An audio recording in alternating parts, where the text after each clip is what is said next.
Сәлеметсіздер ме, құрметті студенттер мен әріптестер? Бүгінгі дәрісімізде біз электростатиканың іргелі қағидаларына және тұрақты токтың заңдылықтарына тереңірек үңілеміз. Электростатика бұл қозғалмайтын электр зарядтарының өзара әрекеттесуін, олар тудыратын электр өрістерін және осы өрістердің заттармен қалай әрекеттесетінін зерттейтін физиканың маңызды саласы. Біз зарядтардың сақталу заңын, диэлектриктер мен өткізгіштердің электр өрісіндегі ерекшеліктерін, сондай-ақ тұрақты токтың негізгі заңдарын қарастырамыз. Бұл тақырыптар электрлік құбылыстарды түсіну үшін өте маңызды және көптеген технологиялық қолданбалардың негізін құрайды. Біздің мақсатымыз осы күрделі ұғымдарды қарапайым және түсінікті тілмен жеткізу. Бүгінгі дәрісіміздің негізгі мақсаттарына тоқталсақ. Біріншіден, біз электр зарядтарының микрофизикалық табиғатын талдап, олардың қалай пайда болатынын және қалай әрекеттесетінін түсінеміз. Екіншіден, электростатикалық өріс энергиясының тығыздығын потенциалдық сипаттама арқылы қалай анықтауға болатынын көрсетеміз. Бұл өрістегі энергияның қалай сақталатынын және таралатынын түсінуге мүмкіндік береді. Үшіншіден, электр тогының макроскопиялық заңдарын материалдардың микроскопиялық қасиеттерімен байланыстырамыз. Яғни Ом заңы мен Джоуль-Ленц заңы сияқты макроскопиялық құбылыстардың негізінде жатқан атомдық және электрондық деңгейдегі процестерді зерттейміз. Бұл мақсаттар бізге электрлік құбылыстарды толық және жан-жақты түсінуге көмектеседі. Электростатика бұл уақыт бойынша өзгермейтін электр өрістерін зерттейтін физика саласы. Бұл электродинамиканың шектеулі жағдайы болып табылады. Мұнда электр өрісінің уақыт бойынша туындысы нөлге тең, яғни өріс тұрақты. Сонымен қатар электр өрісінің роторы да нөлге тең. Бұл өрістің потенциалды және құйынсыз екенін білдіреді.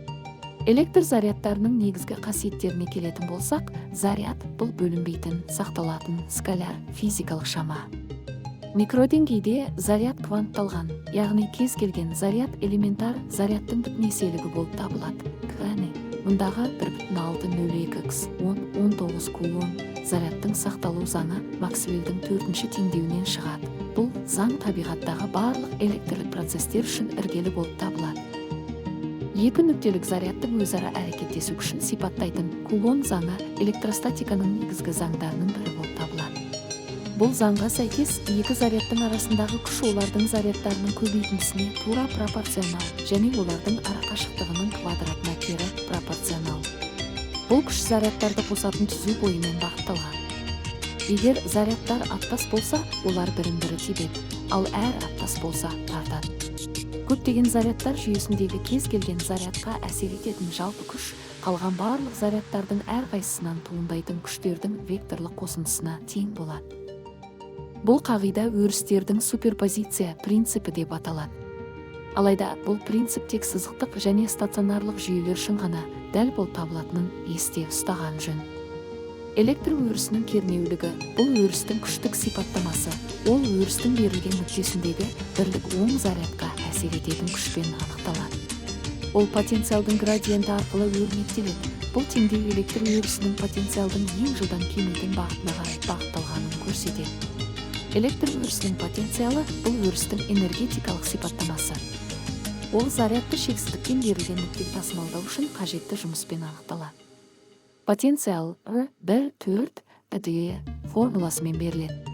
Екі нүкте арасындағы потенциал айырмасы Апател формуласымен анықталады. Энергетикалық тұрғыдан алғанда, зарядты өрісте жылжыту кезіндегі атқарылатын жұмыс тек бастапқы және соңғы нүктелерге байланысты болады, траекторияға тәуелді емес. Гаусс теоремасы бұл электростатикадағы іргелі заңдардың бірі. Ол электр өрісінің кернеулігі мен зарядтардың таралуы арасындағы байланысты орнатады. Бұл теореманы интегралдық және дифференциалдық түрде өрнектеуге болады. Интегралдық түрінде кез келген тұйық бет арқылы өтетін электр өрісінің ағыны сол беттің ішіндегі толық зарядқа пропорционал болады. Дифференциалдық түрінде электр өрісінің дивергенциясы заряд тығыздығына пропорционал. Гаусс теоремасы әсіресе симметриялы заряд таралуы бар жүйелерде электр өрісін табуды айтарлықтай жеңілдетеді. Мысалы, сфералық, цилиндрлік немесе жазық симметриясы бар жүйелерде Гаусс бетін дұрыс таңдау арқылы өрісті оңай есептеуге болады. Сфералық симметриялы заряд таралу үшін электр өрісінің кернеулігі 1,4 формуласымен беріледі. Электр өрісінің энергиясы бұл өрістің өзінде сақталатын энергия.